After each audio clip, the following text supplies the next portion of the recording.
Paul? Richard Skipper. How are you? I'm doing well.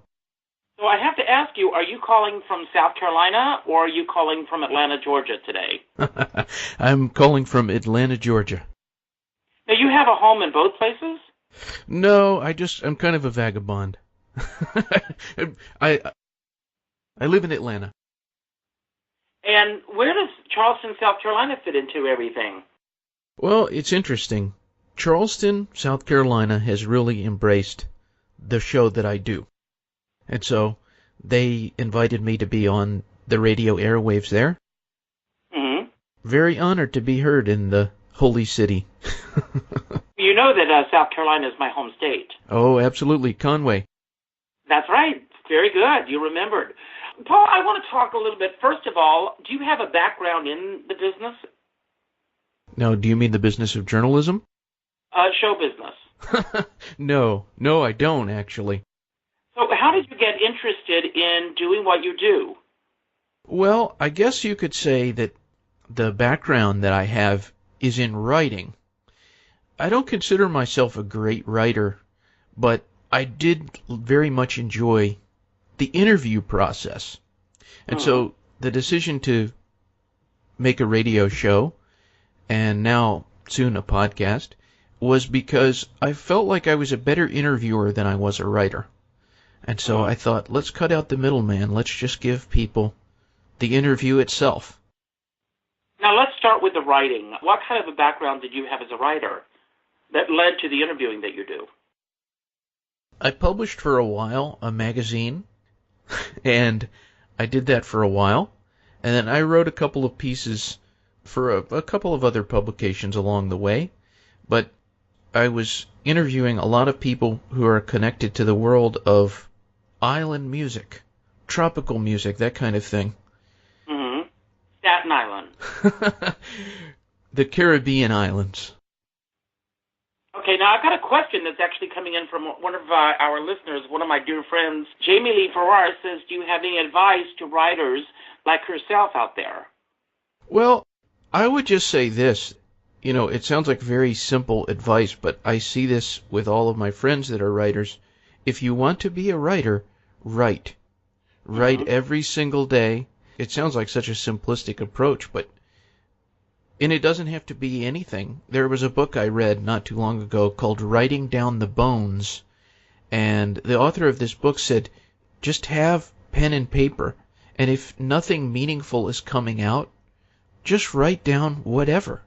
And a lot of times, like when I'm writing the script for the radio show, the hardest thing is just starting the process of writing. You know, it's like, gosh, there's something painful, I think, about writing, because when we write even something that's somewhat superficial, we're kind of digging into ourselves.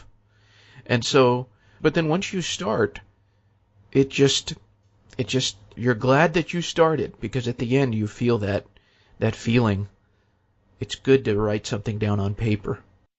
Now, going back to the beginning of your writing, who was the first major interview that you were able to get? And tell me a little bit about that first interview.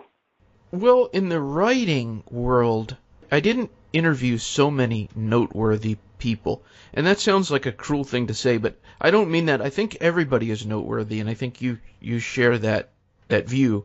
But a lot of times, like when somebody asks, who was the big one that you got? You know, they're wanting to know, like, who was the celebrity? And that didn't come until the radio show was launched.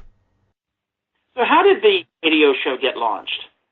I had written an article about the program director of a radio station down in Florida, which was broadcasting around the world online, Radio Margaritaville, which is owned by Jimmy Buffett, the tropical tycoon and singer-songwriter. I wrote an article about the program director, and I told him, I said, I want to have a radio show. And he said, well, send me a CD. Send me what a radio show would sound like. So I got together with an Atlanta musician who has a recording studio, and we put together the very first episode of the radio show, and we sent it off thinking, oh, they're going to get back to us and critique and to tell us this is what you need to do moving forward. I got back to them and I said, So what did you think? And they said, we aired it. We aired your demo. Send us another one. And it's been going ever since. What was on that first demo that you sent in? So your first guest was, again? Coney Farrell was his name, or is his name. Coney Farrell is a multi-instrumentalist in Atlanta, Georgia. He was the very first one, and that was the format of the show. A mixture of an interview with somebody and musical selections. If the person who was the guest was a musician, then, of course, we would play their music. But I've never had any trouble finding the perfect music to set a mood. I like that very much. How did you find your audience? Or how did they find you, I should ask? Well, I think that people just tuned into the radio station. That the people that were tuning in, they just they found that there was this 1 hour on the station where this guy, who was playing a very eclectic selection of music, was really allowing people the opportunity to speak.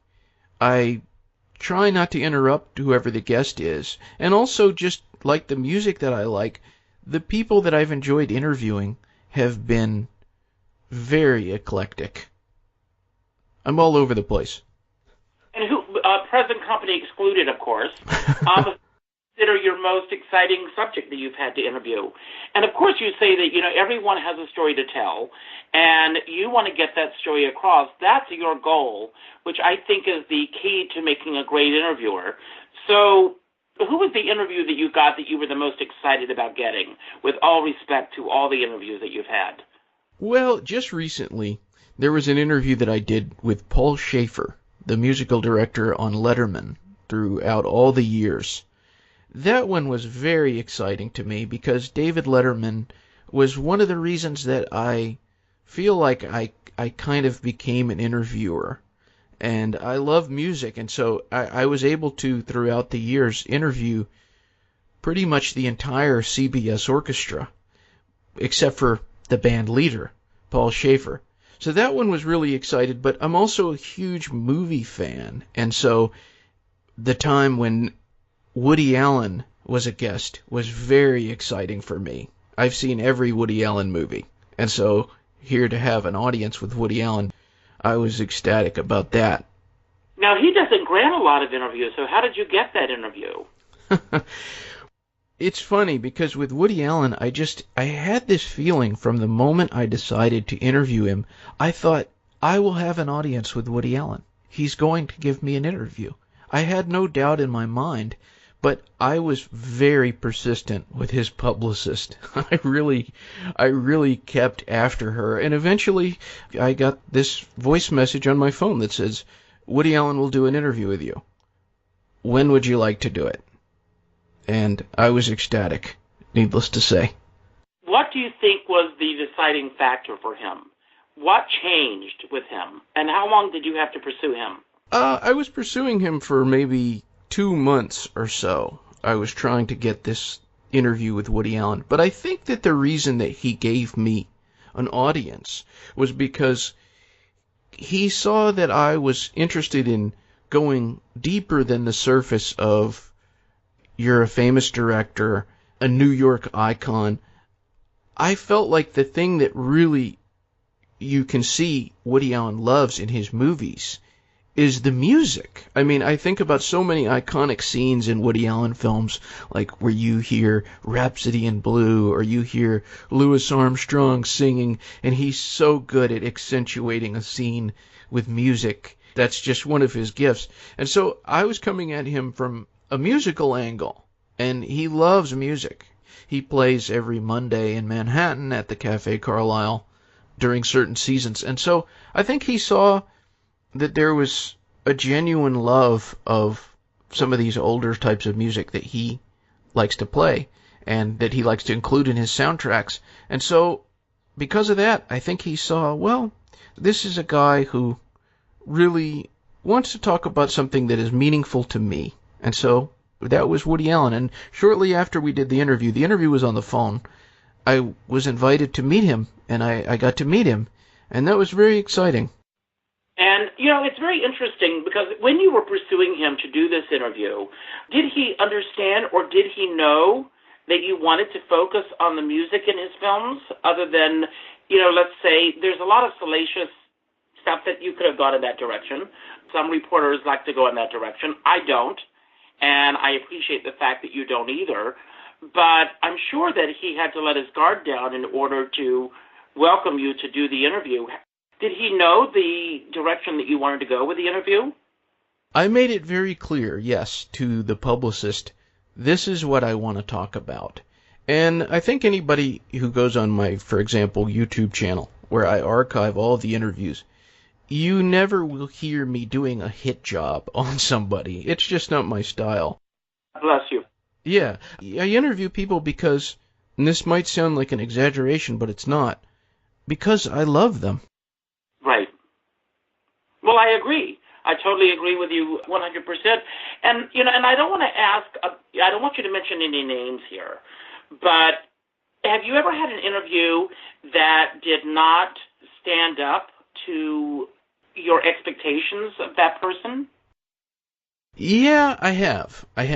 Occasionally some of the questions I ask her, they might seem kind of silly, and I know for some people, it's like they think, oh, that's such a cute question. For me to ask somebody, like, if I'm talking to Woody Allen, and I say, who is Woody Allen?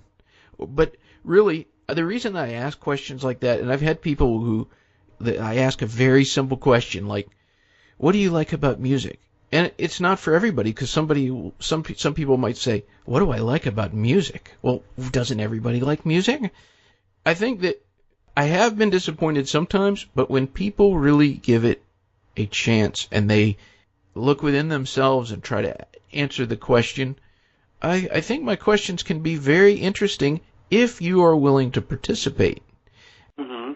Not everybody is. I mean, there are times where I can kind of tell the person thinks that, they think that my questions are a little strange, and I admit I'm not for everybody. Thank God. That's what makes all of us so interesting. Who is for everybody? Right. How long has your radio program been on the air, and is it still on the air? It is still on the air, yes. I've been on the air with different stations, starting with Radio Margaritaville back in 2003. It was October 13th, 2003. I've been on different stations since then, some in Georgia, some in South Carolina. And right now my home is primarily on the airwaves, that is, in Charleston, South Carolina. Every week, WOHM 96.3 FM, and also online. You can always go on YouTube and find any of the interviews. Yeah, it's been 13, going on 14 years from that very first episode. We closed the very first episode with a rendition of Over the Rainbow. And every year on the anniversary of the show, I close the show with a different version. How many different versions are there that you are aware of? Oh, that song has had a lot of life because really it's a song for everybody. I think that there are probably hundreds of versions. I know. Absolutely there are. Oh, yeah. Oh, yeah. Last month I did a show celebrating the music of Yip Harburg. And doing my research, it was just interesting hearing all the different interpretations of that song. And there are new interpretations of the song, I believe, coming out daily. Oh, absolutely. Absolutely. That song resonates with a lot of people. And I'm glad, when we were doing the show, and I've been accused by some people of being an overly sentimental person, when we were picking the music for the last show, I was in Jeff Pike's studios, and I said, I want to end the show on a kind of emotional, maybe sentimental, maybe even sappy note. And at that time, the show was on Jimmy Buffett's station, so I found this beautiful version, an acoustic guitar and voice of a Key West, Florida singer, Michael McLeod, doing it. Mm-hmm. And I'm so glad that I did that because, and then the first year anniversary of the show, it was, well, what version are we going to play this time? And sometimes the guest of the show, that's the version that we have. This coming October, the guest is going to be Willie Nelson. And so we're closing with his version. Wow. And he just had a birthday yesterday. He did. He did. He's still going strong. But Glenn Charlo, who is my designer and very dear friend, is asking, who am I interviewing right now? I'm going to let everyone know again that I'm on the phone with Paul Leslie, who is an incredible interviewer himself. He has a radio program where, we have the same sensibilities, I believe, in terms of the way that we approach an interview. But you said you're now moving to doing a podcast. For those listeners who may not know the difference, explain why you're going in that direction and the pluses and minuses of having a podcast as opposed to doing a radio program. Absolutely. Well, I decided there were so many times where the show would be on a station and then it would lose its home, the radio station's format would close, and radio stations are becoming there's only a few independent stations, and so for somebody like me, who I want to interview sometimes people who are not necessarily world famous, but they've done incredible things, I wanted to be able to interview whoever I wanted, and I also didn't want to be restricted by the format of I'm on this certain time. I wanted to be able to put out as much content as I wanted to, and sadly I've had to in the past because I only had a certain number of radio shows in any given month. I had to turn down people that wanted to do an interview. They were deserving, and it broke my heart. I had to turn them down because it was like, well, I've only got a certain number of weeks. I'm booked for this week. I'm booked next week. And so with a podcast, you can put out content that anybody in the world can download. They can subscribe. All iPhones now have the podcast app native to it. You don't even have to download it. Somebody can click subscribe. And instead of having to tune in at a certain time on a certain day, it's delivered to you seamlessly. So I know there are people who listen to podcasts, me included, while they're running on a treadmill.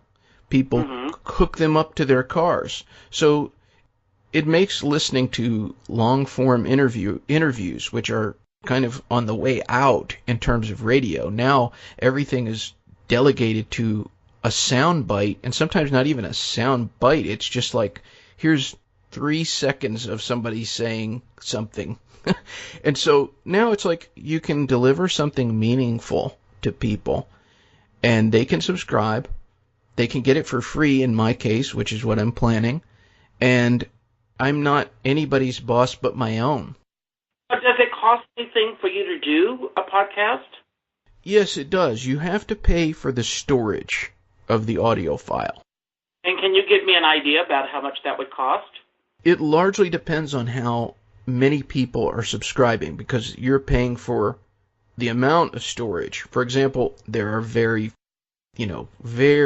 subscribed to podcasts like Mark Maron's or Adam Carolla's, and they have, maybe 1 million subscribers. So those guys are paying perhaps $15,000 a month.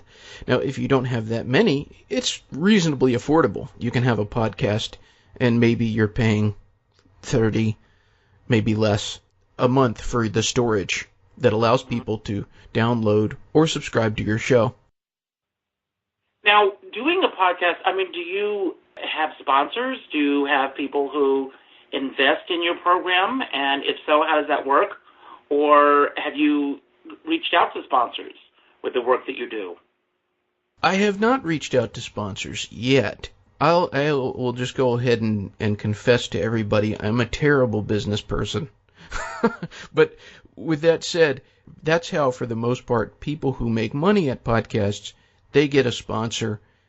The top of the show that, they'll say, for example, I've got a can of Perrier in my hand. I'm a Perrier addict. I love sparkling water. This show was brought to you by Perrier, captured at the source in France. And they write you a check. So that's how it works. Now, when do you anticipate that the podcast is actually going to start? Well, my goal is to get it out by the beginning of June. So that gives me pretty much the month of May. I've been recording a lot of content lately. A lot. so that I have a wealth of stuff to bring to people. And so that's the plan. And do you have future interviewers lined up? Indeed, indeed. I just recorded one, which is going to be out there soon, with Gary Portnoy, a songwriter. He's the man who wrote and sang Where Everybody Knows Your Name from the television show Cheers.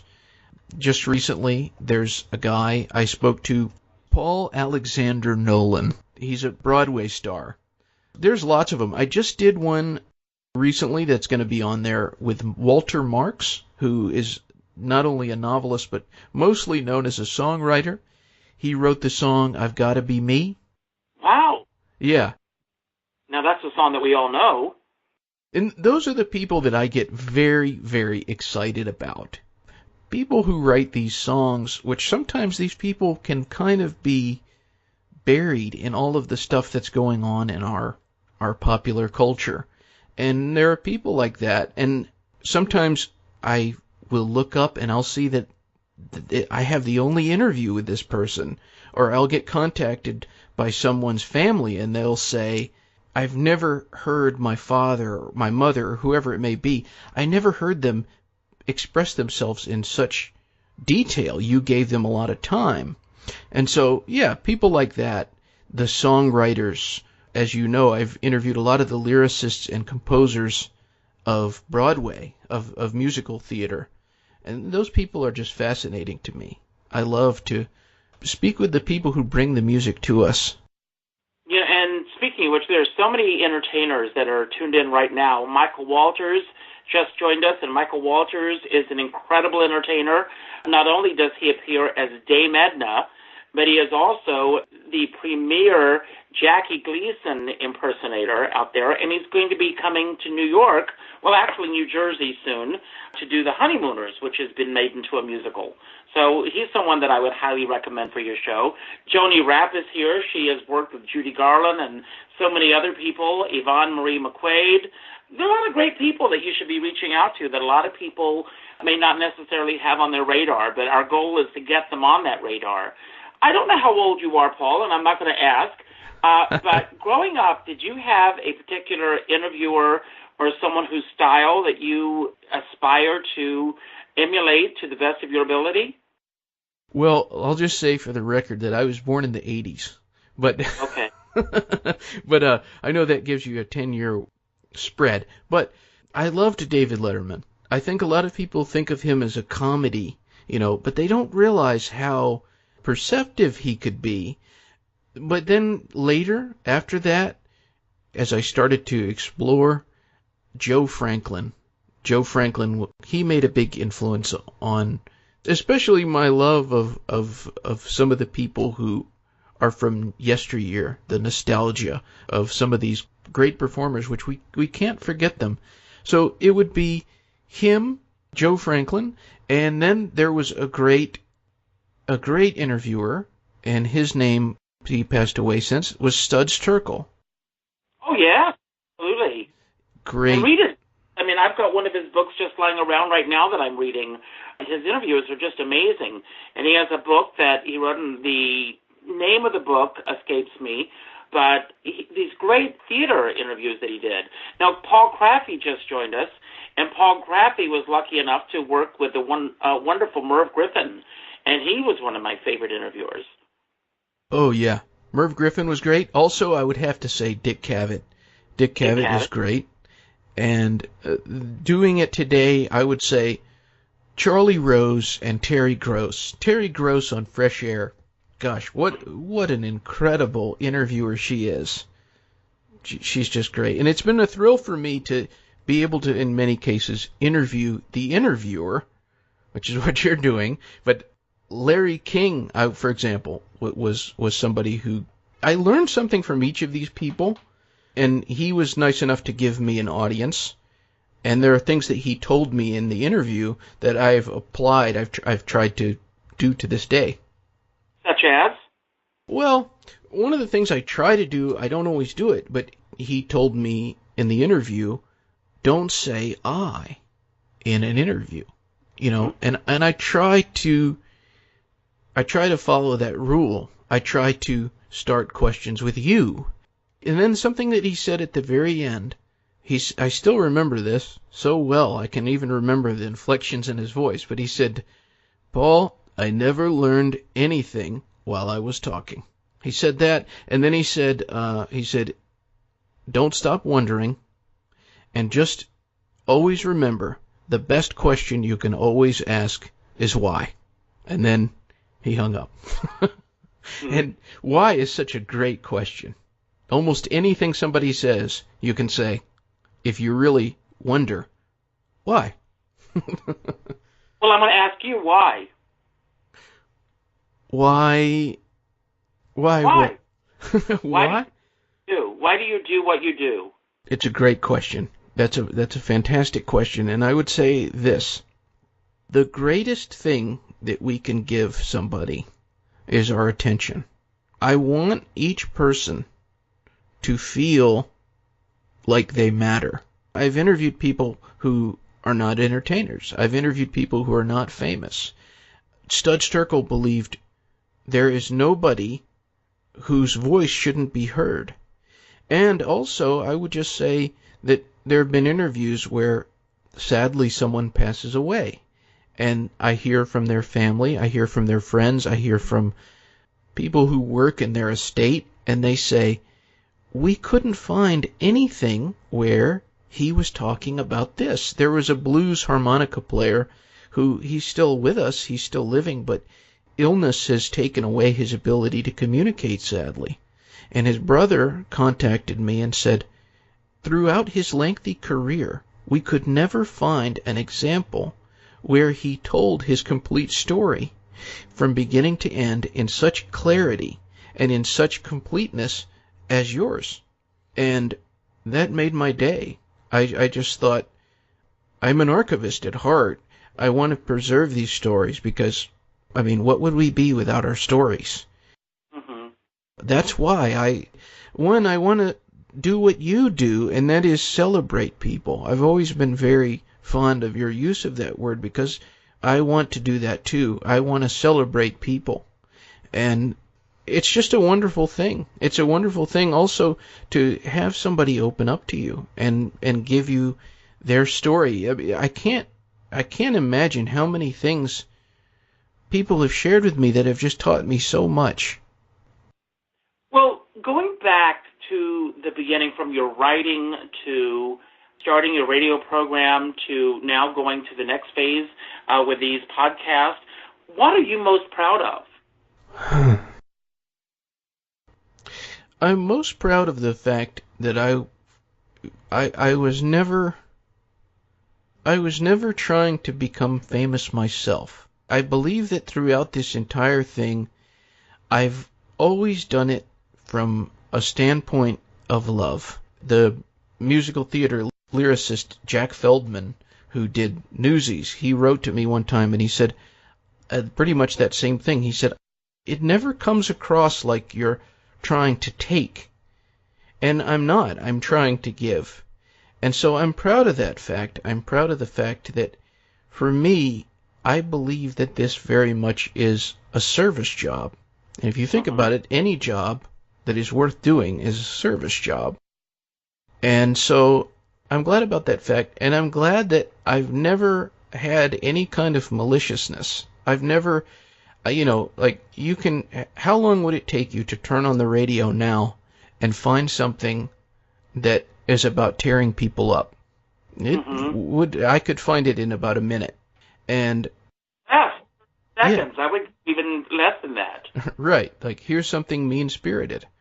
And I want to always be something that's a little classier than that, and I want something that is benevolent. Mm-hmm. I've stayed true to that it's a show that's very well-meaning and kind. And what do you feel is the weakest aspect of Paul Leslie in terms of what you really have to work at on a daily basis? I can be I can be disorganized. That's absolutely it. I'm kind of my interviews in terms of subjects are all over the place, but as a person, I'm like that. it's hard to corral myself. That's absolutely it. I mean, it's hard for me to organize myself. It's like I sometimes I'm in a lot of different places at once. I can bite off more than I can chew a lot. And what is your holy grail interview right now? Who would I interview that I haven't yet that I would just absolutely love to interview? Okay. Gee whiz. There's there's certainly a lot of them, but I would say David Letterman is very high on my list of people that I would like to speak with. I think I could get something very meaningful out of him. I think that he would probably be hesitant if he was given the 411, like, here's this guy, he wants to talk to you. But I really feel like I could ask him stuff that would bring out, it would be something. It would be something. Once you get the subject, let's say that you do get this interview, I'm sure there's someone out there watching or listening right now who has that connection that you need. How do you start preparing for that interview with David Letterman? The first thing, Larry King is somebody who famously doesn't research. He doesn't study the subject that he's interviewing. That's always been very strange to me. I do. I read everything I can get a hold of. I want to watch, if it's an actor, I want to watch all of the movies. If it's a musician, I want to hear all their albums. I want to just know the person. So I study them in great detail. But then I think at a certain point, you just have to stop thinking about it. Like a couple days before, you have to clear your mind.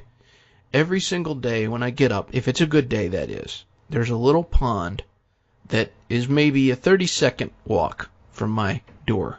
And there's almost nobody there. It's just this incredible beauty. There's geese, there's turtles, it's just always incredibly beautiful.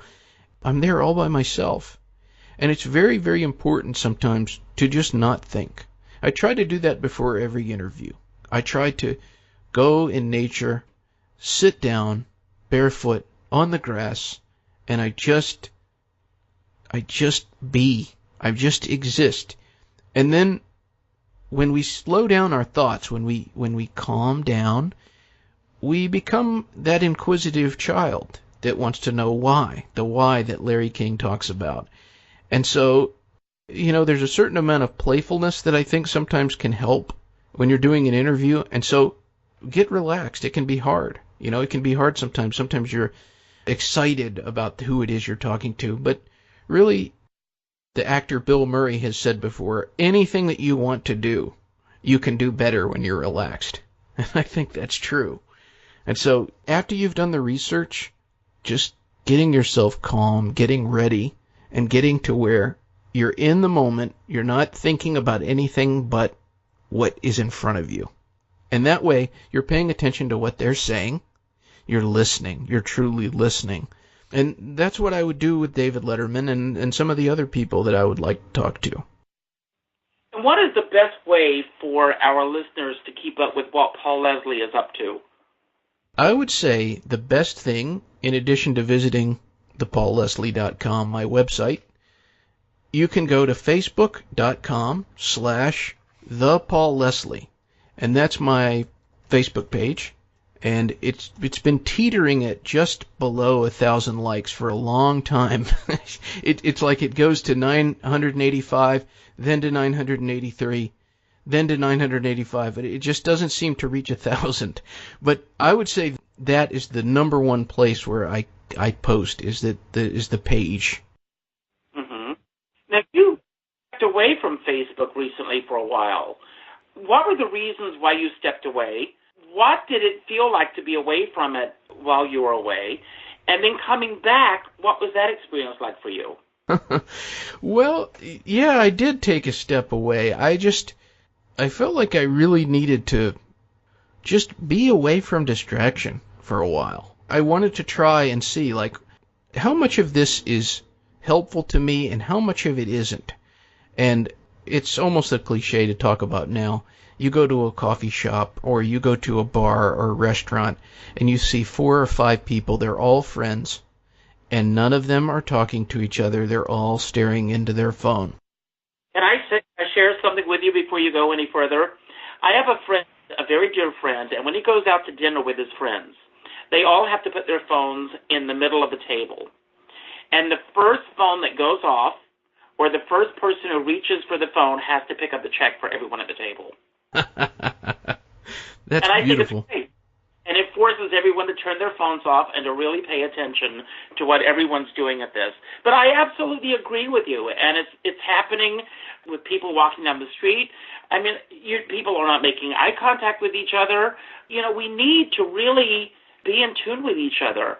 So let me ask you this. What do you think are the pluses of social media in the world that we live in now, and what do you consider the minuses? The pluses are the fact that you get to connect with so many people.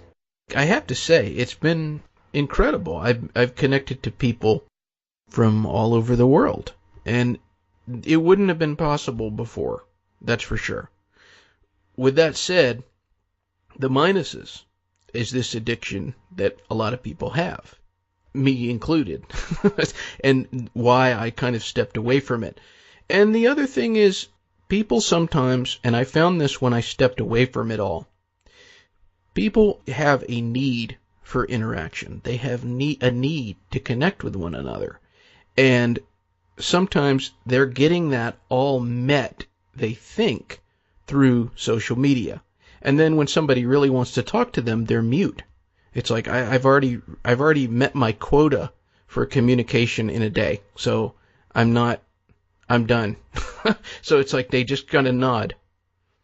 But don't you find, Paul, that there is a superficiality also? There are some people that post only the good things that are going on in their life, and then there are some people who post only the negative things that are going on in their life.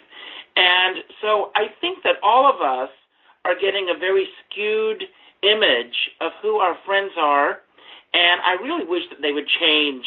You know, I love the fact that we can consider the fact that we have 5,000 friends on Facebook, which I do, but many of them are acquaintances, and I think I would love us to come up with a different word other than the word friend, because I think it's giving people a really skewed idea of what friendship truly is in the 21st century. Absolutely, I agree. And one of the things I found when I stepped away from Facebook, and believe me, the irony of me doing this on Facebook after saying something that I'm about to say is there.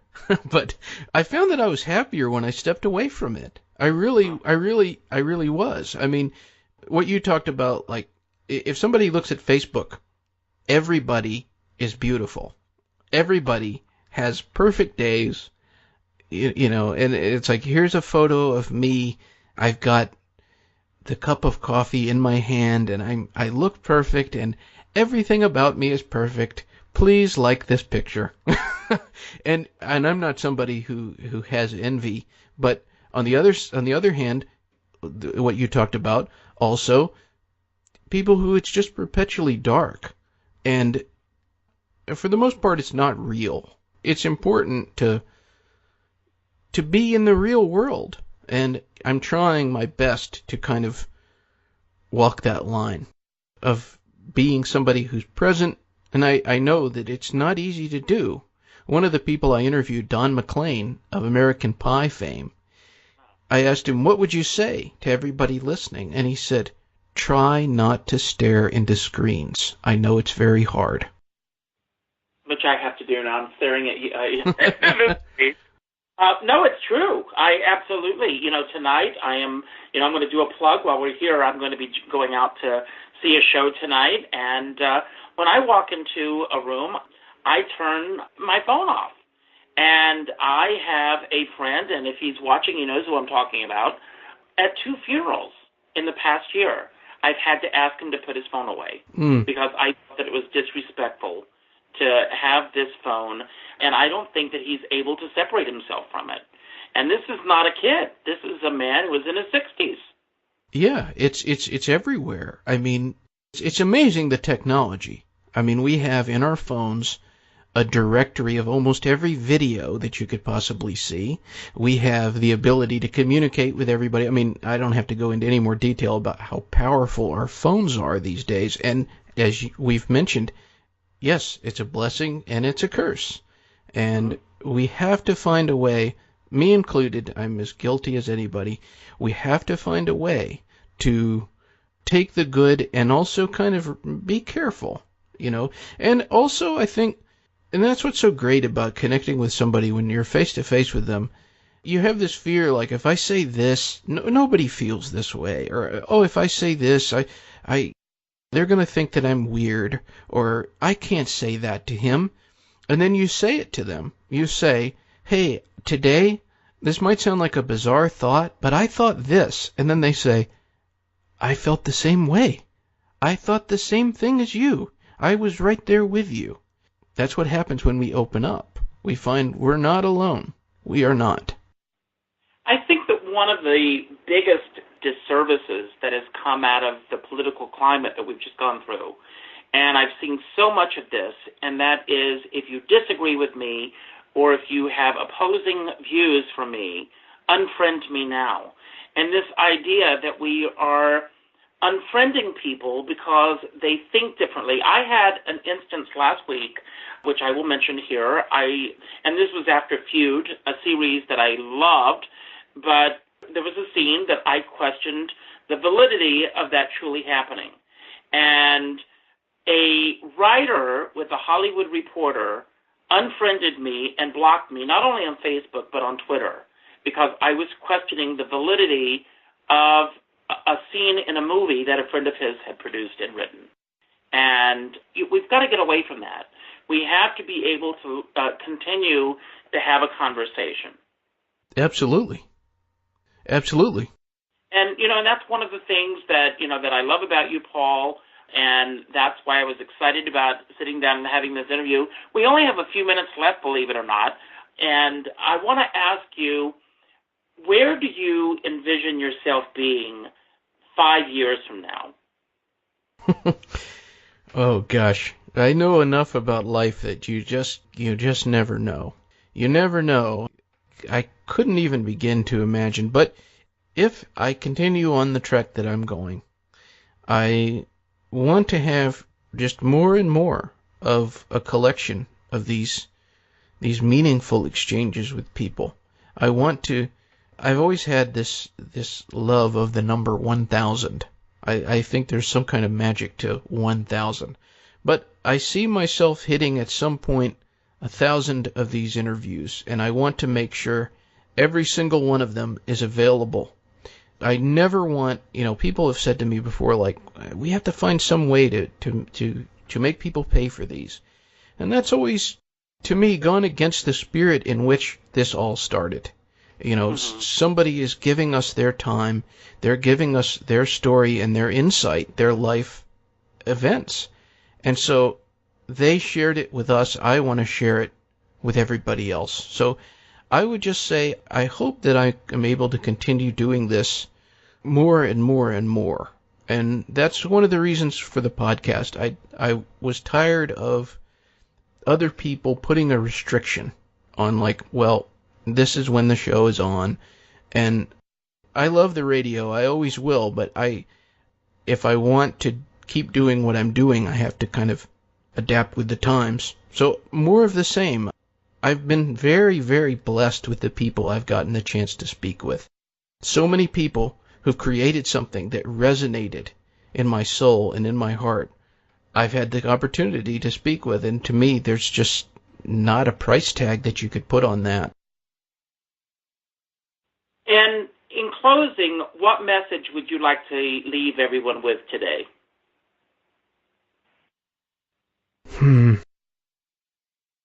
In closing, I would just say, try to be in tune with the magic of the people around you. Try to look for the gem in each soul. Somebody that I interviewed who was one of my absolute favorite interview subjects was a man named Captain Tony Terracino. He was 88 years old when I interviewed him. Very fascinating, hilarious person. And he told me that. He said every person has a jewel inside them, and it's up to us to find that jewel. And I think back of all the hundreds of people that I've interviewed, and this is absolutely true. There were some that were similar, but no two of them were alike. Not, to me, there were certain interviewees that on the surface were very, very similar, but as I got to know them, they were very, very different. And I love it that we live in a world where there's so much. There are so many outlooks. There's so many people, so many backgrounds. There's a lot of things. There's so much to learn. And so I would just say you have to try and find that jewel. You and I, we see that a lot of times in the entertainers and the writers, the songwriters, the creative people. But some of the people that are my heroes, my biggest heroes, are waiters and coffee baristas. And I mean, I've met fascinating people who are bartenders, they're all around us. I've been to some of the most exciting parties, and I find myself spending more time with the people, the cater waiters, than I am sometimes with the host and hostess. Well, I want to thank you so much for taking the time to spend an hour with me today. How did it feel to be on the other side today?